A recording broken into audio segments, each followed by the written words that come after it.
ভুট্টাটা দেখতে পাচ্ছেন, এই ভুট্টাটা দেখেন, এই যে দেখেন দানাগুলো, এই যে দেখেন চাপ দেন, এটা শক্ত শক্ত।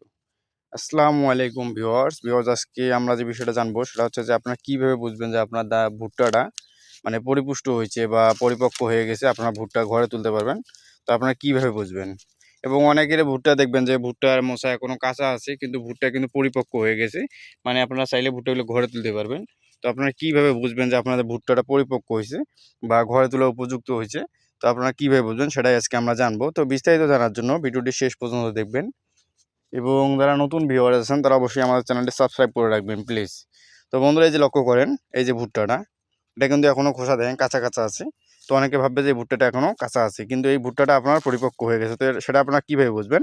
সেটা বোঝার জন্য আপনাকে কাজটা করতে হবে কি, আপনারা এই যে দানাগুলো দেখেন, এই যে দানাগুলো দেখতে পাচ্ছেন, ভুট্টাটা এভাবে কেলাবেন, মানে খোসাগুলো ছাড়াবেন।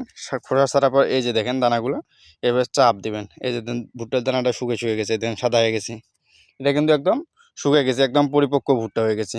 তো আপনারা চাইলে কিন্তু এই ভুট্টাটা ঘরে তুলতে পারবেন। আপনারা কী করবেন, যদি সেটাও না পারেন, আপনারা এই যে সাদা দাগটা দেখতে পাচ্ছেন, এটা কিন্তু ভুট্টা শুকিয়ে গেছে, পরিপক্ক হয়েছে।